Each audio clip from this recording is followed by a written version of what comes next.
கர்த்தருடைய பரிசுத்த நாமத்துக்கு ஸ்தோத்திரம் உண்டாகட்டும். ஆத்தும தரிசன ஜெப ஐக்கியத்தின் சார்பிலே வாழ்த்துகிறேன்.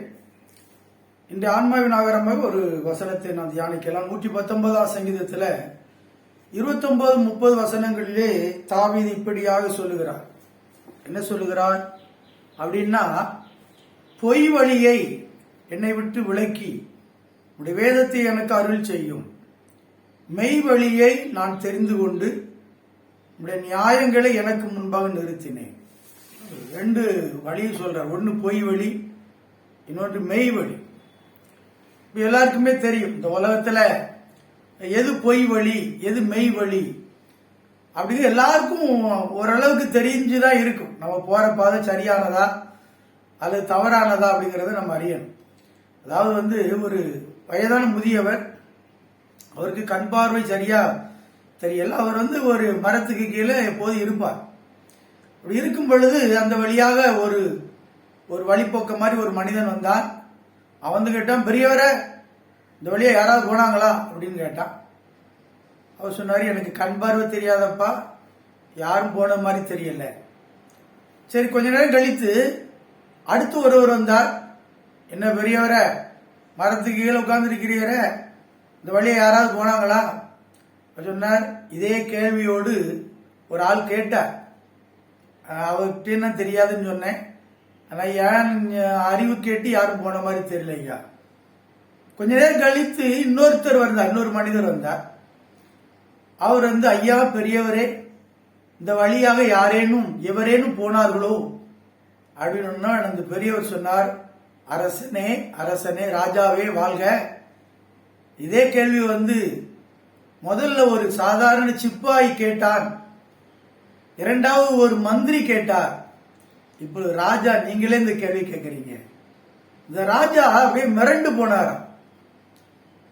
முன்னால போனவன் ஒரு சிப்பாய் என்றும், அதுக்கு அடுத்து போனவர் ஒரு அமைச்சர் என்றும், இப்ப பேசிக் கொண்டிருக்கிற நான் ஒரு ராஜா என்றும், உமக்கு கண் பார்வை தெரியாத நீர் எப்படி அறிந்து கொண்டீர்? அப்ப ஒரு மெய் வழி அறியக்கூடிய ஒரு அறிவு அந்த கண்ணில்லாட்டால் கத்து கொடுக்கிறாரு. அப்ப சொன்னாரு, ஐயா முதல்ல போனவனுடைய அந்த பேச்சு நடை, அந்த திமிரான பேச்சு, அந்த மரியாதை இல்லாத பேச்சு, அதை வச்சு தெரிந்து கொண்டேன் அவன் ஒரு சாதாரண சிப்பாய். ரெண்டாவது வந்தவருக்கு தன்னை பெரியவனாக காண்பிக்க வேண்டும் என்று ஒரு தோரணை, அந்த தோரணை காட்டுதல இருந்து இவர் மந்திரியா தான் இருக்கணும். நமக்கு தெரியலையே, அந்த கொடி கட்டின அந்த கார்லாம் போச்சுனாலே அந்த தோரணை தெரியும். அவங்க இப்போ பாஞ்சு போவாங்க வழியில, 2 வீலரோ 4 வீலரோ மற்ற எவனும் கிராஸ் பண்ணிடக்கூடாது, அவங்களை முந்திரக்கூடாது, அவ்வளவுதான்.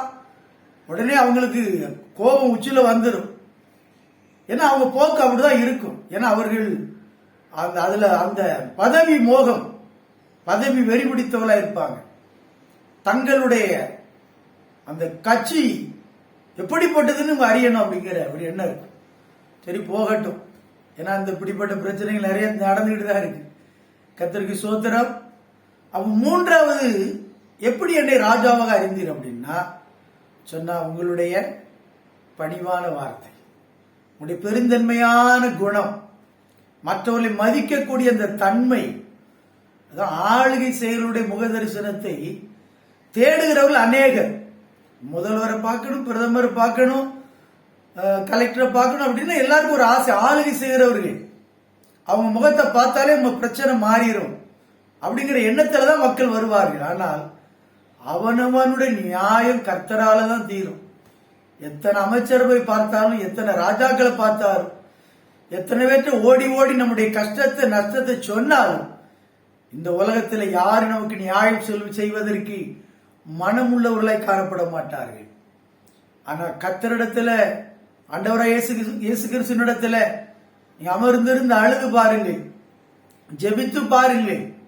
ஆண்டவரே எனக்கு முன்பாக நீங்க போய் எனக்கு நியாயம் செய்யும், எனக்காக வழக்காடு, எனக்காக யுத்தம் பண்ணி சொல்லி பாருங்க. வசனத்தின்படி ஒரு மெய் வழியை நம்ம கண்டு கொண்டோம். பொய்யான வழியெல்லாம் நமக்கு கை கொடுக்காது, நமக்கு அது எந்த காரியத்தை வாய்க்க பண்ணாது. ஆனா மெய் வழி யாருன்னா கர்த்தராகிய இயேசு கிறிஸ்து. அவர்தான் மெய்யான தேவன், மெய்யான ரட்சகர்.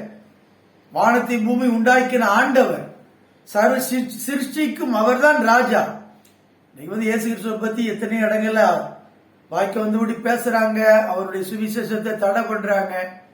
இந்த உலகத்துல அவங்க 100 வருஷம் இருப்பாங்களா? ஒரு நாள் மரணம் வருமல்ல, மரித்த உடனே இவங்க எங்கதான் போய் நிக்கணும்னா, எந்த தெய்வத்தை வந்து வேண்டான்னு மறுதளித்தார்களோ, எந்த தெய்வமாக இயேசு கிறிஸ்துவை அவமானப்படுத்தினார்களோ பேசினார்களோ அவருக்கு முன்னாலதான் போய் நிக்கணும். செத்தவங்க அல்லது அந்த மரணத்துக்கு போயிட்டு திரும்பி வந்தவங்க எல்லாம் நீங்க யூடியூப்ல போய் தேடி பாருங்களேன், மரணத்துக்கு பின் அப்படின்னு. அதுக்கு அப்படி ஒரு பொண்ணு அப்படி நினைச்சுதான் அந்த தேடுதல்ல தான் தன்னைத்தானே வந்து தற்கொலை செய்து கொண்டு, அது பிசாசுடைய தந்திரம். நீ செத்து பாரு அப்படின்ட்டு. நீ சாகலாம் வேண்டாம். இந்த பரிசுத்த வேதாகமும் மரணத்துக்கு பிற்பாடு என்ன நடக்கும், நம்ம எங்க போய் நிக்கணும், நம்முடைய நாம செஞ்ச நல்லதுக்கு கெட்டதுக்கு ஏற்ற அவனவன் செய்த கிரியைகளுக்கு தக்கதாக அவனவனுக்கு அளிக்கும் பலன் என்னோடு கூட வருகிறதுன்னு கர்த்தராகிய இயேசு சொல்லியிருக்கிறார். கண்ணை மூடினதுக்கு அப்புறம் தான் நீ எந்த மதத்தை, எந்த ஜாதியை, எந்த நாட்டவரா இருக்கட்டும், உன்னை மறுபடியும் சொல்லுகிறேன், மரணத்துக்கு பிற்பாடு நாம் நிற்க வேண்டிய ஒரு ஸ்தலம் கர்த்தராகிய இயேசு கிறிஸ்துடைய சமூகம் தான். 2 இடம் தான். அவர் இருக்கிற இடம் தான் பரலோகம், பிசாசு இருக்கிற இடம் தான் நரகம். பரலோகத்துக்கு போகணும்னு அங்கதான் சந்தோஷம், அதான் மெய் வழி. அங்கதான் மரணம் இல்லை, அழுகை இல்லை, துக்கம் இல்லை, பற்கடிப்பு இல்லை, வேதனை இல்லை. எப்போதும் சந்தோஷமான இடம் பரலோகம் தான்.